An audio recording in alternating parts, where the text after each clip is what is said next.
galera, sejam bem-vindos a mais um vídeo de história.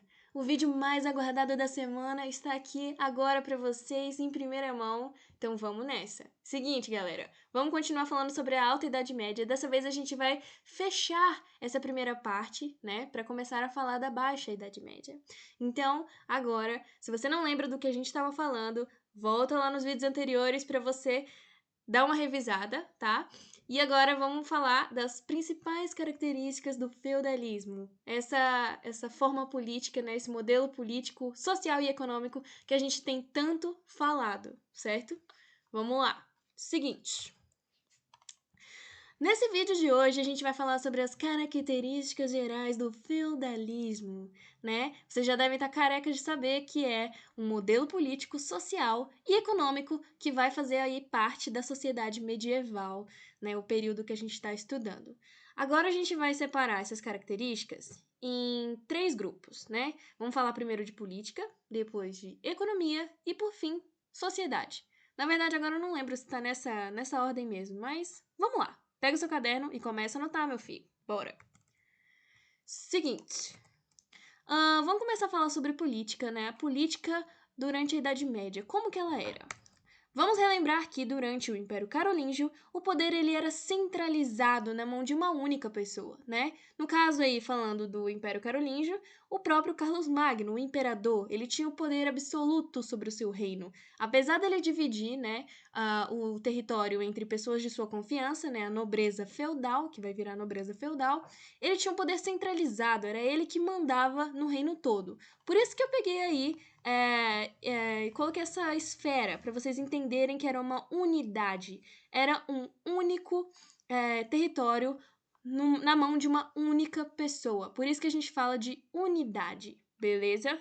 Então, era um poder centralizado, baseado numa monarquia, e era uma unidade política. Agora vamos entender onde que isso muda. Galera, olha só isso aí. Esse desenho aí é para simbolizar como que ficou o Império do Carlos Magno, né? Hipoteticamente, porque a gente sabe que não tem nenhum país que tenha esse formato. Mas vamos lá. Seguinte, o Império do Carlos Magno a gente sabe que ele foi dividido e durante a Idade Média vai prevalecer um novo tipo de política. Essa política vai ser baseada no poder descentralizado. Observem, anteriormente ele era centralizado, mas agora ele é descentralizado. Significa que o poder não está mais em uma única pessoa, que cada feudo tem uma pessoa liderando, uma pessoa governando, no caso, o senhor feudal.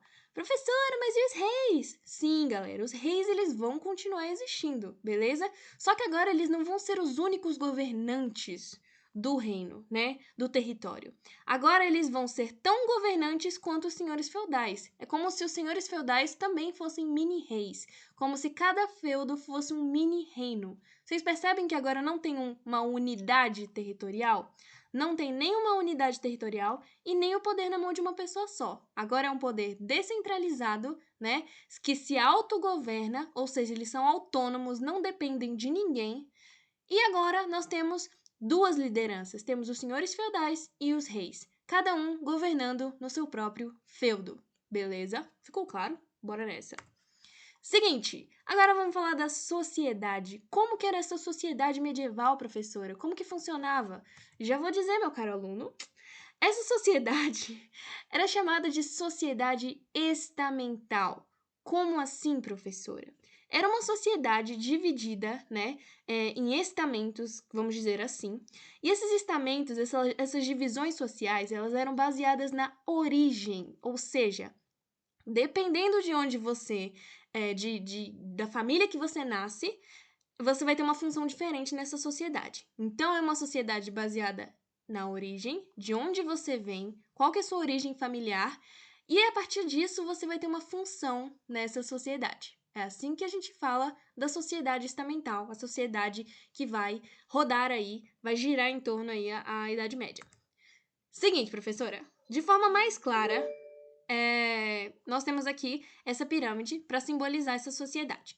Lá no topo a gente tem o clero, né? E temos a função deles. São os que oram. Essa é a função principal e primordial do clero, ok? Abaixo do clero a gente tem a nobreza, que seriam os que guerreiam, né? A nobreza, a função principal dela é guerrear, proteger o feudo. E embaixo de tudo, lá na base da pirâmide, nós temos os camponeses, que, simplificando basicamente, são os que trabalham, exatamente. É assim que funcionava essa divisão social, baseada, né, na sua origem, né? Se você nascia numa família de camponeses, você seria camponês. Se você nascia numa família de nobres, ou você se tornava um cavaleiro, ou você podia também ascender para o clero, né? Ocupar um cargo no clero. Por isso que essas duas classes aqui, elas são as únicas que têm uma propensão a mudar de classe, né? O camponês, ele nunca vai se tornar um nobre, mas um nobre pode se tornar um membro do clero, certo? Então, todos os membros do clero tinham origem nobre, mas os camponeses, coitados, não podiam virar nobres. Seguinte, pessoal, dentro da nobreza a gente tem uma divisão aí, temos os senhores feudais, né? Aqueles que são donos de terras, são aqueles que possuem terras, lembrando daquela condição lá do feudalismo, que só possui terra, só pode doar ou receber membros da nobreza, beleza? E dentro da nobreza a gente tem, claro, como eu falei, os senhores feudais, aqueles que administram e tudo mais, a nobreza, e temos os cavaleiros, aqueles que faziam parte ali da defesa efetiva do feudo, aqueles que defendiam o feudo. No clero a gente tem o alto e o baixo clero, né? O alto clero são aqueles que ocupam as posições mais altas da igreja, né? Papa, bispo e por aí vai. E temos o baixo clero, que eram geralmente membros que tinham mais contato com a comunidade mais pobre, camponeses, certo? Também temos os camponeses, né? Que são os chamados servos, que viviam na questão da servidão da terra. Temos os vilões, que eles não eram presos à terra, mas eles também tinham como função primordial, função principal de vida, o trabalho. Agora vamos falar sobre a economia, galera. Sim, din-din, como é que eles lucravam, o que eles faziam para manter o feudo. Seguinte, galera. Primeiro de tudo, o que a gente tem que entender era que o feudo era autossuficiente. Os feudos, eles produziam tudo o que eles precisavam consumir lá dentro. Então, o comércio, ele vai meio que quase desaparecer nesse período, certo? Como que vai ser o comércio da era medieval? Ele não vai ser baseado numa moeda, inicialmente, certo? Como eles eram autossuficientes, quando eles precisavam de alguma coisa dentro do feudo ou entre feudos, era baseado na troca equivalente, um produto pelo outro, certo? Vamos lembrar aqui que a igreja, ela condenava o lucro, certo? Ela falava que o lucro era pecado. Então, quando você tem uma troca equivalente, ninguém está lucrando. É uma troca que um produto equivale ao outro, certo?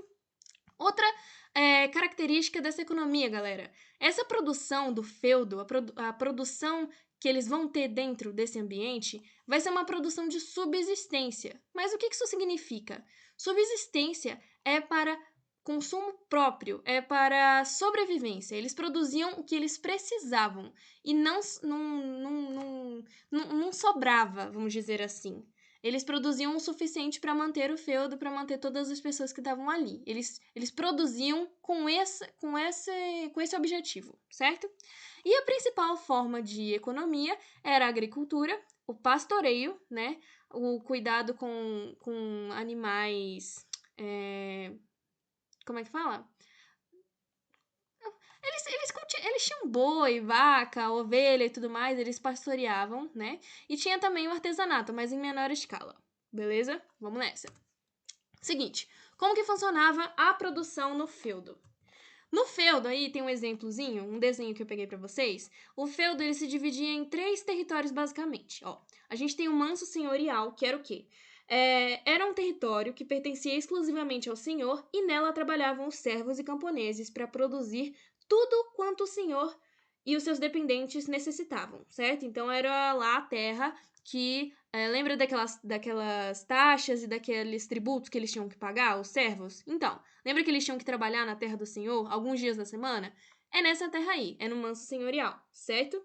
Então, vamos lá. Qual que é o segundo território? O manso servil. Como o próprio nome diz, ele era um território para os servos, né? Eram terras destinadas aos servos que nela trabalhavam para produzir o necessário à sua subsistência, ou seja, sobrevivência, em troca de uma série de obrigações que tinham que cumprir. Lembra? Aquela taxa, corvéia, talha e por aí vai? Então, mesmo eles tendo uma terra reservada para eles, eles ainda tinham que pagar uma série de tributos, né? Pagar com produtos, pagar taxas e por aí vai. Gente, era muito difícil ser camponês.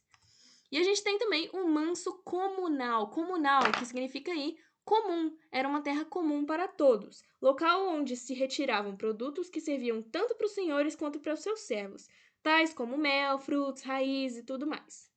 Então, esses eram os 3 territórios, né? Eram os 3 territórios ali, exemplos de feudo. Não necessariamente todos os feudos eram dessa maneira, mas a produção acontecia dessa forma. Tinha uma divisão territorial. Lembrando que a sociedade medieval vai girar em torno da terra. Por isso que essas divisões acabam sendo tão importantes para a gente entender mais sobre essa sociedade, beleza? Seguinte, pessoal. É isso, essa é a nossa aula. Terminamos o capítulo, certo? A gente vai começar a falar da Baixa Idade Média na próxima aula. Já deixei uma atividade lá na plataforma. Vão lá, vão correndo. E é isso aí. Só queria dizer que. Calma aí. Tô com saudade, gente. Espero que a gente volte a se ver logo.